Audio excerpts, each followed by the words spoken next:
பெண் ஏன் அடிமையானாள்? எழுதியவர் தந்தை பெரியார். அத்தியாயம் 3. காதல். அன்பு, ஆசை, நட்பு என்பனவற்றின் பொருளைத் தவிர வேறு பொருளைக் கொண்டதென்று சொல்லும்படியான காதல் எனும் ஒரு தனித்தன்மை ஆண் பெண் சம்பந்தத்தில் இல்லை என்பதை விவரிக்கவே இவ்வியாசம் எழுதப்படுவதாகும். ஏனெனில் உலகத்தில் காதல் என்பதாக ஒரு வார்த்தையைச் சொல்லி அதனுள் ஏதோ பிரமாதமான தன்மையொன்று தனிமையாக இருப்பதாக கற்பித்து மக்களுக்குள் புகுத்தி அனாவசியமாய் ஆண் பெண் கூட்டு வாழ்க்கையின் பயனை மங்கச் செய்து காதலுக்காகவென்று இன்பமில்லாமல் திருப்தியில்லாமல் தொல்லைப்படுத்தப்பட்டு வரப்படுகின்றதை ஒழிக்க வேண்டுமென்பதற்காகவேயாகும். ஆனால் காதல் என்றால் என்ன? அதற்குள்ள சக்தி என்ன? அது எப்படி உண்டாகிறது? அது எதுவரையில் இருக்கின்றது? அது எந்தெந்த சமயத்தில் உண்டாவது? அது எவ்வப்போது மறைகின்றது?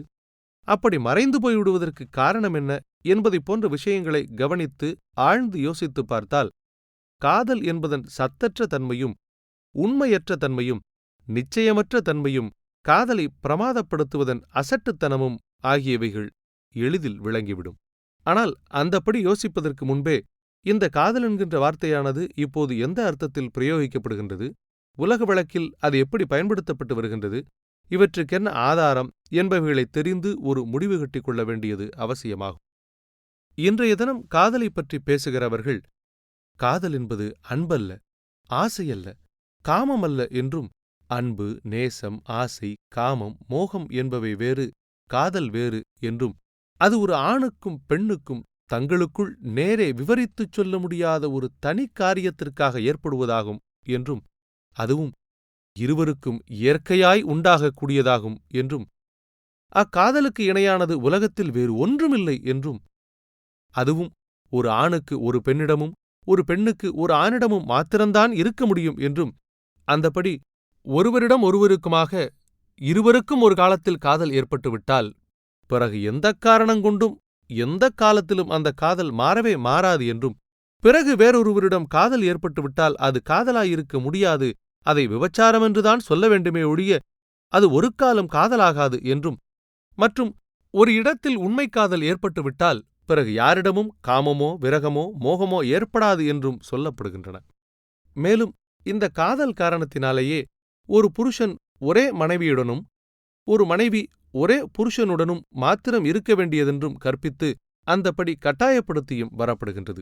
இதன் பலாபலன் எப்படி இருந்தாலும் இந்தப்படி சொல்கின்றவர்களையெல்லாம் உலக அனுபவமும் மக்கள் தன்மையின் அனுபவ ஞானமில்லாதவர்களென்றோ அல்லது இயற்கை தன்மையையும் உண்மையையும் அறியாதவர்களென்றோ அல்லது உண்மை அறிந்தும் வேறு ஏதாவது ஒரு காரியத்திற்காக வேண்டுமென்றே மறைக்கின்றவர்களென்றோதான் கருத வேண்டியிருக்கின்றது. அன்றியும் இம்மாதிரி விஷயங்களைப் பற்றி நாம் சொல்லும் மற்றொரு விஷயம் என்னவென்றால், இன்று பெரும்பான்மை மக்கள் காதலன் காதலியாக வாழ்வதன் தன்மையெல்லாம் வேறொருவர் ஜோடி பார்த்துச் சேர்த்ததும் பிள்ளைகளைப் பெறுவதற்கென்றும் வீட்டு வாழ்க்கையின் உதவிக்கென்றும் இயற்கை உணர்ச்சிக்கும் பரிகாரத்திற்கென்றும் சேர்க்கப்படுகின்ற ஜோடிகளாகத்தான் இருந்து வருகிறதே தவிர தாங்களாக தங்கள் காதல் மிகுதியால் காதல் தெய்வத்தால் கூட்டுவித்ததை காணுவது அருமையாக இருக்கின்றது. இது எப்படி இருந்தாலும் எந்த காரணத்திற்கானாலும் ஒரு ஆணின் அல்லது ஒரு பெண்ணின் அன்பு, ஆசை, காதல், காமம், நட்பு, நேசம், மோகம், விரகம் முதலியவைகளைப் பற்றி மற்றொரு பெண்ணோ ஆணோ மற்றும் மூன்றாம் அவர்கள் யாராயினும் பேசுவதற்கோ நிர்ணயிப்பதற்கோ நிர்பந்திப்பதற்கோ சிறிதுகூட உரிமையே கிடையாது என்றும் சொல்கிறோம். இன்னும் சிறிது வெளிப்படையாய் தைரியமாய் மனித இயற்கையையும் சுதந்திரத்தையும் சுபாவத்தையும் அனுபவத்தையும் கொண்டு பேசுவதானால் இவையெல்லாம் ஒரு மனிதன் தனக்கு இஷ்டமான ஒரு ஓட்டலில் சாப்பிடுவது போலவும் தனக்கு பிடித்த பலகாரக் கடையில் பலகாரம் வாங்குவது போலவும் அவனுடைய தனி இஷ்டத்தையும் மனோபாவத்தையும் திருப்தியையும் மாத்திரமே சேர்ந்ததென்றும் இவற்றுள் மற்றவர்கள் பிரவேசிப்பது அதிக பிரசங்கித்தனமும் அனாவசியமாய் ஆதிக்கம் செலுத்துவதும் ஆகும் என்றுந்தான் சொல்ல வேண்டும். இப்படி சொல்லப்படுவது கூட இவ்வளவு பெருமையையும் அணியையும் அலங்காரத்தையும் கொடுத்து பேசப்பட்ட காதல் என்பதை முன் குறிப்பிட்டபடி அது என்ன, அது எப்படி உண்டாகி மறைகின்றது என்பதை யோசித்துப் பார்த்தால் யாவருக்கும் சரியென்று விளங்கிவிடும். காதல் என்கின்ற வார்த்தை தமிழா வடமொழியா என்பது ஒருபுறம் இருந்தாலும் தமிழ் மொழியாகவே வைத்துக்கொண்டாலும் அதற்கு ஆண் பெண் கூட்டுத்துறையில் அன்பு, ஆசை, ஆவல், நட்பு, நேசம், விரகம் என்பவைகளைத் தவிர வேறு பொருள்கள் எங்கும் எதிலும் காணப்படவில்லை. அன்றியும் அகராதியில் பார்த்தாலும் மேற்கண்ட பொருள்களைத் தவிர வடமொழி மூலத்தை அனுசரித்தால் காதல் என்பதற்கு கொலை, கொல்லல், வெட்டுதல், முறித்தல் என்கின்ற பொருள்கள்தான் கூறப்பட்டிருக்கின்றன. மற்றபடி தனித்தமிழ் மொழியில் பார்த்தாலும் ஆண் பெண் சேர்க்கை, கூட்டு முதலாகியவை சம்பந்தமான விஷயங்களுக்கும் அன்பு, ஆசை, நட்பு, நேசம் என்பவைகளுக்கும் தவிர வேறு தமிழ் மொழியிலும் நமக்கு காணப்படவில்லை. இவைகளுடன் காதல் என்பதைச் சேர்த்து கொண்டாலும் இக்கருத்துகளையேதான் மாற்றி மாற்றி ஒன்றுக்கு மற்றொன்றாக கூறப்படுகின்றதே தவிர காதலுக்கென்று வேறு பொருள் காணப்படவில்லை.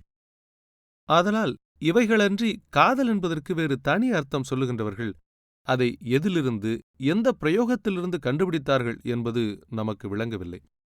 நிற்க, இப்படிப்பட்ட காதலானது ஒரு ஆணுக்கோ பெண்ணுக்கோ எப்படி உண்டாகிறது? இது தானாகவே உண்டாகின்றதா, அல்லது மூன்றாவது மனிதனுடைய பிரவேசத்தை கொண்டு உண்டாகின்றதா?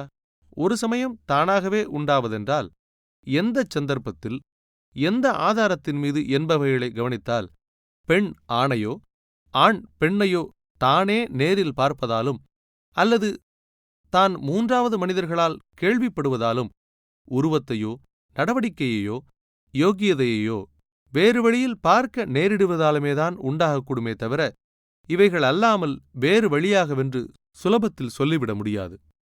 இந்தப்படியும் ஓர் ஆணுக்கு ஒரு பெண்ணிடத்தில் காதல் ஏற்பட்டு அந்த பெண்ணுக்கு அந்த ஆணிடத்தில் காதல் ஏற்படாமல் போனாலும் போகலாம். இந்தப்படியே ஒரு பெண்ணுக்கு ஒரு ஆணிடத்தில் காதல் ஏற்பட்டு அந்த ஆணுக்கு அந்த பெண்ணிடம் காதல் ஏற்படாமல் போனாலும் போகலாம்.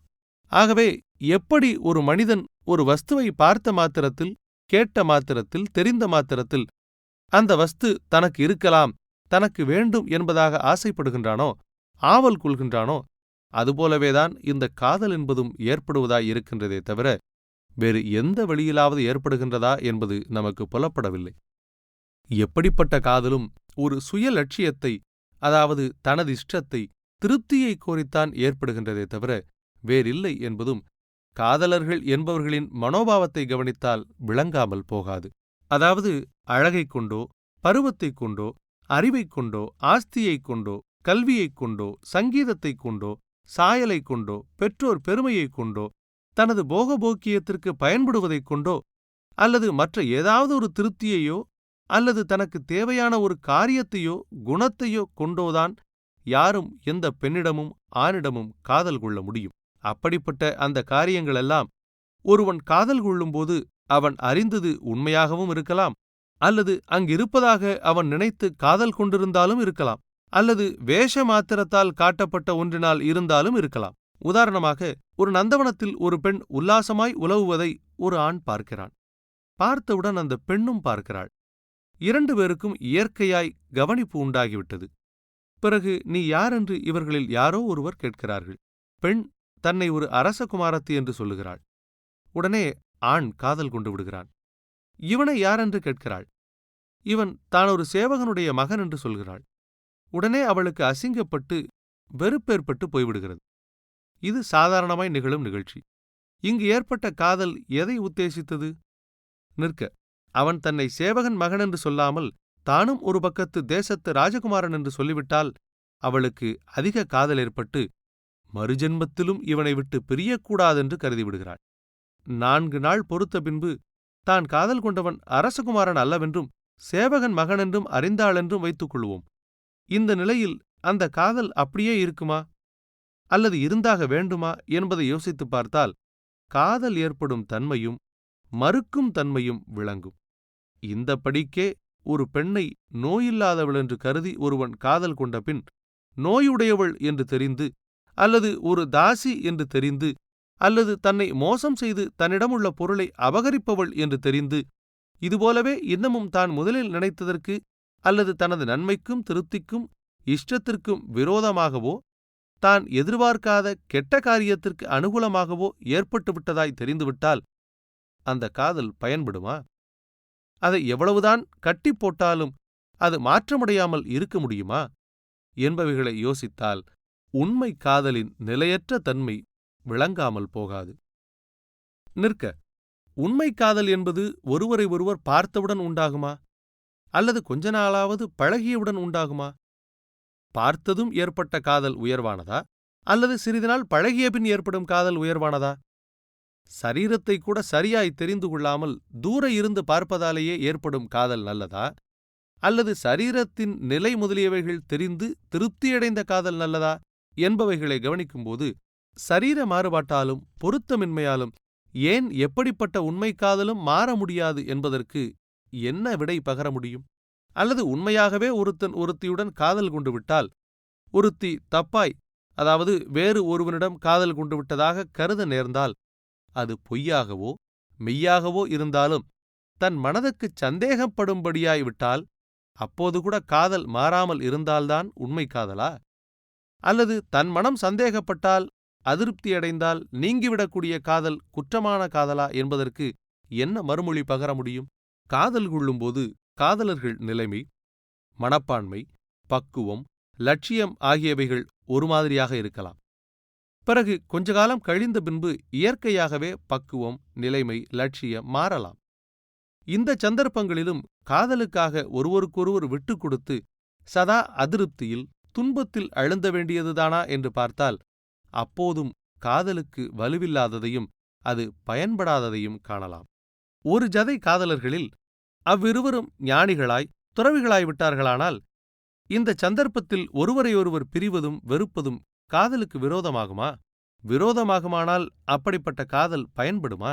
விரோதம் இல்லையானால், ஒருவர் ஞானியாகி துறவியாகிவிட்டதால் மற்றவரை விட்டு பிரிந்து செல்வது காதலுக்கு விரோதமாகுமா என்பதும் கவனித்தால் காதலின் யோகியதை விளங்காமல் போகாது.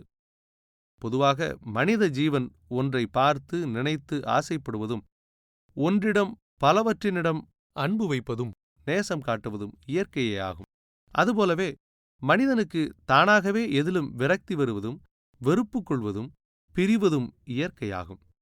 பலவீனமாய் இருக்கும்போது ஏமாந்து விடுவதும், உறுதி ஏற்பட்ட பின்பு தவறுதலை திருத்திக் கொள்ள முயற்சிப்பதும், அனுபவ ஞானமில்லாதபோது கட்டுப்பட்டு விடுவதும், அனுபவம் ஏற்பட்ட பிறகு விடுதலை செய்து கொள்ள முயல்வதும் இயற்கையல்லவா?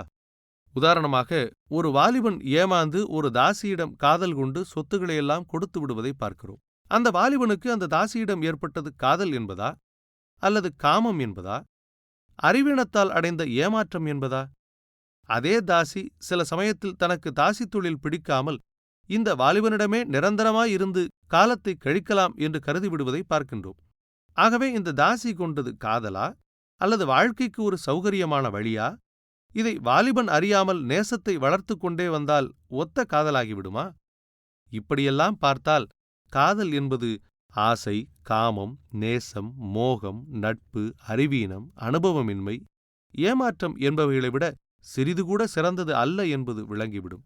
அதற்கு ஏதேதோ கற்பனைகளை கற்பித்து ஆண் பெண்களுக்குள் புகுத்திவிட்டதால், ஆண் பெண்களும் தாங்கள் உண்மையான காதலர்கள் என்று காட்டிக்கொள்ள வேண்டுமென்று கருதி, எப்படி பக்திமான் என்றால் இப்படியெல்லாம் இருப்பான் என்று சொல்லப்பட்டதால் அநேகர் தங்களை பக்திமான்கள் என்று பிறர் சொல்ல வேண்டுமென்று கருதி சாம்பல் பூச்சு போடுவதும், சதா கோயிலுக்குப் போவதும், பாட்டுகள் பாடி கண்ணீர் விட்டு அழுவதும், வாயில் சிவசிவ ராமராம என்று கூறிக்கொண்டிருப்பதுமான காரியங்களைச் செய்து பக்திமான்களாக காட்டிக்கொள்ளுகிறார்களோ, அதுபோலும் எப்படி குழந்தைகள் தூங்குவது போல வேஷம் போட்டு கண்களை மூடிக்கொண்டிருந்தால் பெரியவர்கள் குழந்தைகளின் தூக்கத்தை பரிசோதிப்பதற்காக தூங்கினால் கால் ஆடுமே என்று சொன்னால் அந்த குழந்தை தன்னை தூங்குவதாக நினைக்க வேண்டுமென்று கருதி காலை சிறிது ஆட்டுமே, அதுபோலும் எப்படி பெண்கள் தங்கள் கால் விரல்களை பார்த்து நடப்பதுதான் கற்பு என்றால் பெண்கள் அதுபோலெல்லாம் நடப்பது போல நடித்து தங்களை கற்பு உள்ளவர்களென்று காட்டிக்கொள்ளுகிறார்களோ, அதுபோலும் உண்மையான காதலர்களானால்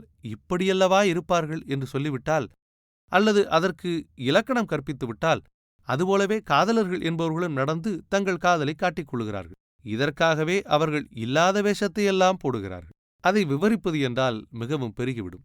ஆகவே ஆசையை விட, அன்பை விட, நட்பை விட காதல் என்பதாக வேறு ஒன்றும் இல்லை என்றும், அந்த அன்பு, ஆசை, நட்பு ஆகியவைகள் கூட மக்களுக்கு அகிரணைப் பொருள்கள் இடத்திலும் மற்ற உயர்தனைப் பொருள்களிடத்திலும் ஏற்படுவது போல்தானே ஒழிய வேறில்லை என்றும், அதுவும் ஒருவருக்கொருவர் அறிந்து கொள்வதிலிருந்து, நடவடிக்கையிலிருந்து, யோக்கியதையிலிருந்து, மனப்பான்மையிலிருந்து, தேவையிலிருந்து, ஆசையிலிருந்து உண்டாவதென்றும், அவ்வறிவும் நடவடிக்கையும் யோக்கியதையும் மனப்பான்மையும் தேவையும் ஆசையும் மாறக்கூடியதென்றும், அப்படி மாறும்போது அன்பும் நட்பும் மாறவேண்டியதுதான் என்றும் மாறக்கூடியதுதான் என்றும் நாம் கருதுகின்றோம். ஆகவே இதிலிருந்து நாம் யாரிடமும் அன்பும் ஆசையும் நட்பும் பொருளாக கொண்ட காதல் கூடாதென்றோ அப்படிப்பட்டது இல்லை என்றோ சொல்ல வரவில்லை. ஆனால் அன்பும் ஆசையும் நட்பும் மற்றும் எதுவானாலும் மன இன்பத்திற்கும் திருப்திக்குமே ஒழிய மனத்திற்கு திருப்தியும் இன்பமும் இல்லாமல் அன்பும் ஆசையும் நட்பும் இருப்பதாக காட்டுவதற்காக அல்ல என்பதை எடுத்துக் காட்டுவதற்காகவே இதை எழுதுகின்றோம். இதுவும் ஏன் எழுத வேண்டியதாயிற்று என்றால், மற்றவர்கள் திருப்தியிலும் சந்தோஷத்திலும் நுழைந்து கொண்டு தொட்டதற்கெல்லாம் இது காதல் அல்ல, அது காதலுக்கு விரோதம், அது காம இச்சை, இது விபச்சாரம் என்பது போன்ற அதிக பிரசங்கித்தனமான வார்த்தைகளை ஒருவித பொறுப்புமில்லாதவர்கள் எல்லாம் கூறுவதால் அப்படிப்பட்டவர்கள் கூற்றையும் கூறும் காதலையும் சற்று பார்த்துவிடலாம் என்றே இதை பற்றி எழுதலானோம்.